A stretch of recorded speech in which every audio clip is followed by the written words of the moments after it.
uma realidade que na vida nós pouco consideramos. E quando eu falo nós, eu me incluo também nela. Esse evangelho que acabou de ser proclamado fala do fim dos tempos. E vamos entender primeiro uma questão teológica, separando de uma maneira didática, que toda obra de Deus é obra do Pai, do Filho e do Espírito Santo. Mas existe uma ênfase no Antigo Testamento da presença do Pai, existe uma ênfase no Novo Testamento, a partir da nova e eterna aliança, da presença de Jesus, e existe uma ênfase dada naquilo que nós chamamos em teologia dos últimos tempos, que é o tempo da igreja. Nós vivemos os últimos tempos. É o tempo do Espírito Santo. É o tempo em que ele vem como terceira pessoa da Santíssima Trindade, enviado pelo Pai e o Filho, para ajudar na conversão e santificação da igreja, de nós, que somos corpo místico de Cristo. Então, esses são os últimos tempos. Então, o Senhor está falando que vai acabar tudo? Não. Nós não sabemos quando. O próprio Evangelho diz que nem os anjos do céu, nem o próprio Filho do Homem, que é Ele, Jesus, sabe o tempo que o Pai determinou para o fim de tudo. E, na realidade, não será um fim do mundo, será um fim de tudo, como as pessoas imaginam. Será um fim de uma lógica mundana. Será o fim da lógica do pecado. Será o fim de uma maneira distorcida de viver para o início de um novo mundo, como diz o livro do Apocalipse, céus novos e terra nova. E claro, com homens novos e mulheres novas, restaurados pela ação do Espírito. Então nós não consideramos essa realidade. Nós vivemos muito à custa do imediatismo do que nós precisamos, e não está errado. Cada um de nós tem as suas necessidades, desde aquelas mais básicas do comer, beber, vestir, sustentar-se, ter um certo conforto para você e para a sua família. Isso não é errado. Mas achar que a vida só se resume a isto é que é o problema. Parece que a gente gira só em torno dos bens materiais, só em torno das posses, só em torno do conforto que esses bens, que eu desejo que eles me deem, só em torno das soluções dos problemas do dia a dia, mas nós esquecemos que há um para além. Inclusive, quando nós falamos de reino dos céus, o reino dos céus é um já, ainda não. Ele já está implantado por nosso Senhor Jesus Cristo. Ele já está no nosso meio através da igreja, mas ele ainda não chegou na sua plenitude. Nós caminhamos para essa plenitude. E a nossa vida precisaria ser uma grande preparação para chegar a esse reino definitivo, pleno, aonde, como diz o profeta Isaías, toda lágrima será enxugada, todo coração será consolado, e nós tomaremos posse da plenitude da graça de Deus, aonde seremos chamados a participar da natureza divina, por graça, a participarmos do convívio do Pai, do Filho e do Espírito Santo. Então, isso será uma maravilha, e até como diz São Paulo apóstolo em uma das suas cartas, nenhum olho contemplou a graça, a bênção, o extraordinário que isso será. E os santos, como São Pio de Pietrelcina, desejavam isso. E por isso eles investiam a vida durante um longo processo de conversão, desejando preparar-se para essa eternidade com Deus, para essa festa que nunca acaba, para esse banquete que nunca acaba, para essa alegria eterna, para essa felicidade eterna, para essa plenitude para o qual nós fomos criados. Só que nós não pensamos nisso. Seja sincero, quantas vezes você já parou para pensar nisso? Eu quero o céu. Eu quero a eternidade com Deus. Eu vou me preparar para isso. Não. A gente se prepara para passar num concurso, a gente se prepara para exercer uma profissão, a gente se prepara para fazer uma festa, a gente se prepara para fazer uma viagem, a gente se prepara para sair de casa, a gente se prepara para um monte de coisa, e eu não estou condenando nada disso. Se você tem que se preparar para sair de casa, se prepare, não saia de qualquer jeito. Estou desgrenhado, descabelado, desarrumado, fedendo. Não, tem que se preparar. Se vai fazer uma viagem, não vai viajar de qualquer jeito, senão você vai se perder no meio do caminho. Tem que saber para onde vai, como vai, os recursos para isso. Não estou me colocando contra essas coisas, entenda isso. Eu só estou dizendo que quem se prepara para viajar deveria também se preparar para a vida eterna. Quem se prepara para fazer uma faculdade deveria também preparar-se para a vida eterna. Quem se prepara para exercer uma profissão deveria também ter a preocupação de como eu estou me preparando para participar da eternidade com Deus. E às vezes a gente não pensa nisso. E aqui é que está. Por isso a gente vai retardando o nosso processo de conversão. E às vezes até nem sequer tomando consciência que é preciso viver um processo de conversão.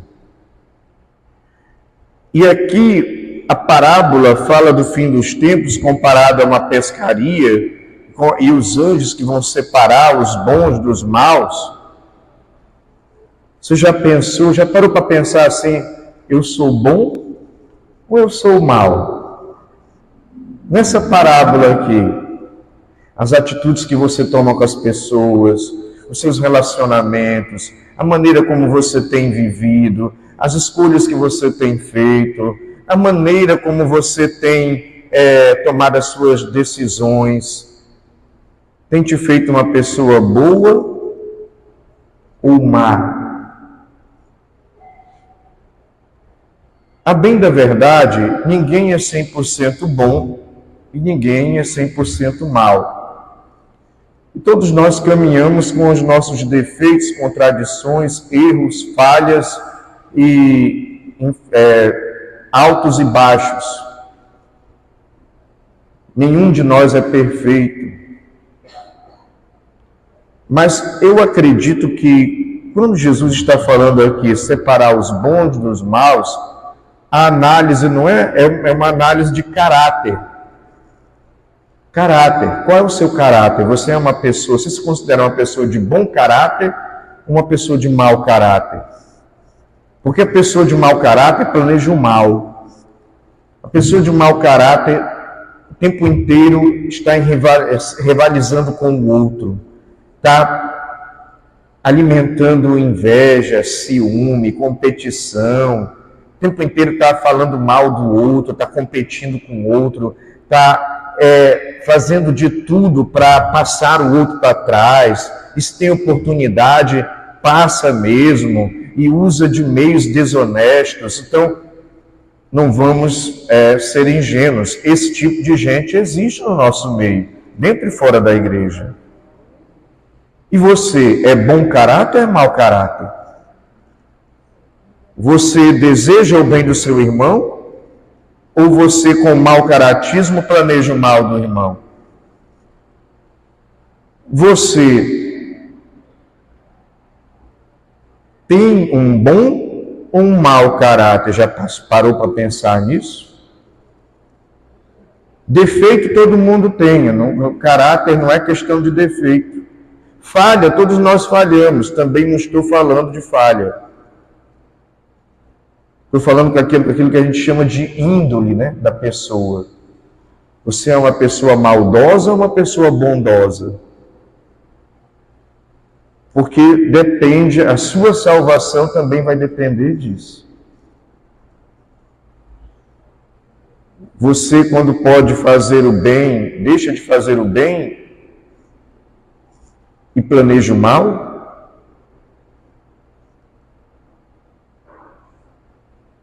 Você usa de falsidade com as pessoas ao seu redor, acaba sendo uma pessoa falsa, que não é transparente com as coisas. Quer dizer, qual é o seu caráter? Porque olha só, quem vive com o nariz empinado parece que tem um rei na barriga, gosta de humilhar as pessoas, quer ser servido e não quer servir, vive competindo e rivalizando com os outros. Se alguém se destaca mais do que eu tenho inveja, eu tenho ciúme e faço de tudo para derrubar o fulano.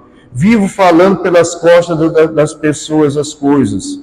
Vivo numa competição com o irmão e se muitas vezes planejando o mal do irmão e sendo desonesto. Isso é uma pessoa mau caráter. E se você se encaixou nisso que eu descrevi, converta-se. Repense. Mude de vida. Porque, como disse o Senhor, acontecerá no fim dos tempos. Os anjos virão para separar os homens maus dos que são justos. Então nos esforcemos para sermos justos. O justo é aquele que, exatamente isso, se esforça para fazer a vontade de Deus. Nos esforcemos para sermos pessoas que trabalham a sua personalidade. Eu sei que é difícil. Que trabalham o seu caráter. Eu sei também que é difícil. Que trabalham o seu temperamento. Eu sei que também isso é difícil. É um desafio.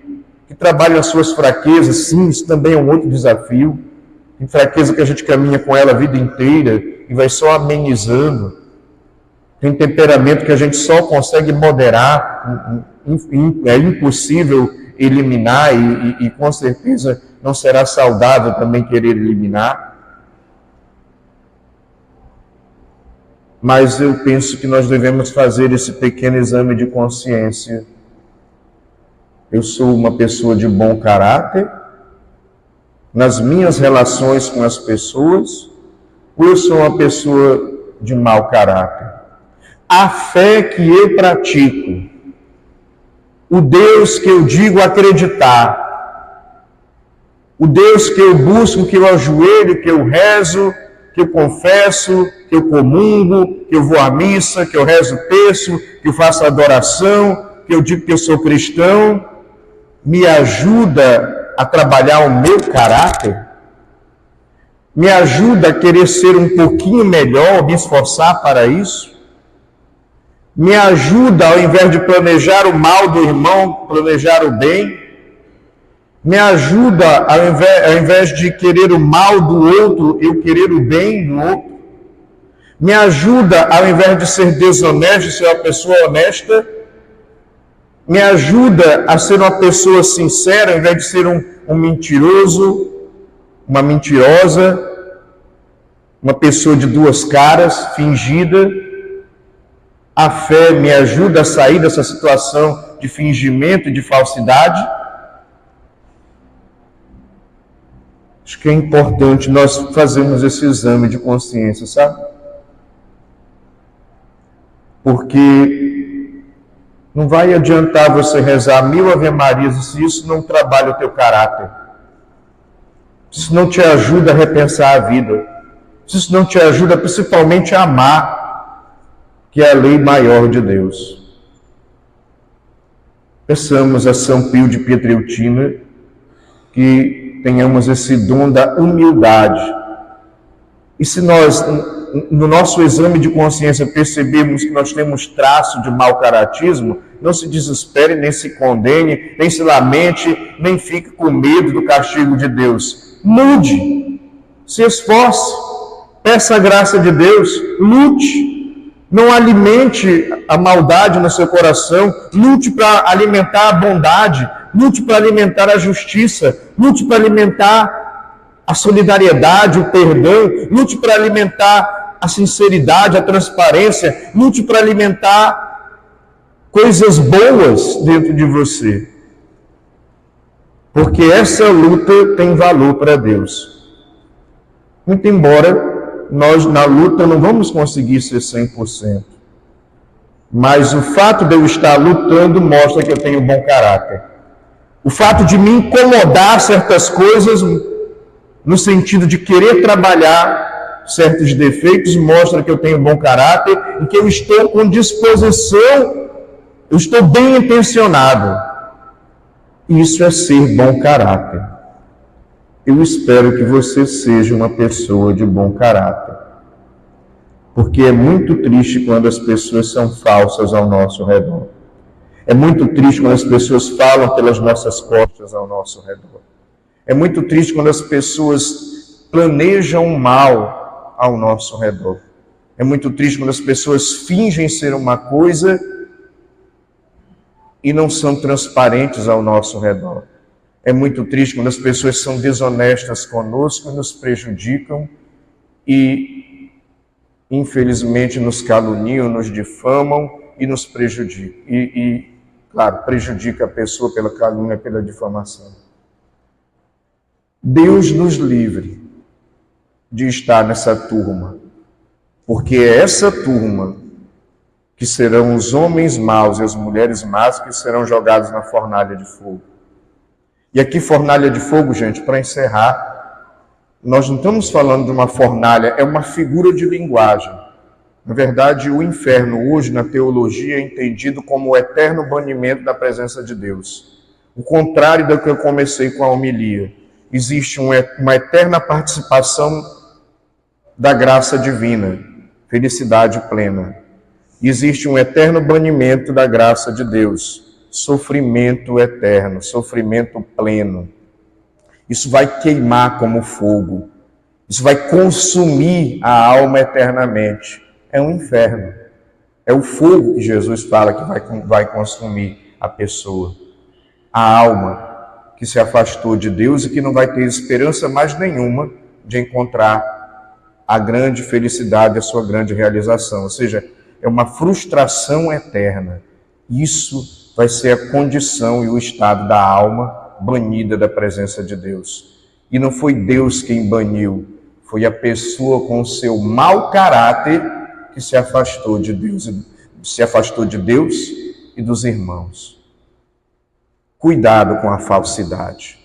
Cuidado com o mau caratismo. Se você detecta isso em você, trabalhe isso em você. Peça o auxílio de Deus para que você se converta e melhore. Louvado seja nosso Senhor Jesus Cristo. Meus irmãos e minhas irmãs, nos coloquemos em oração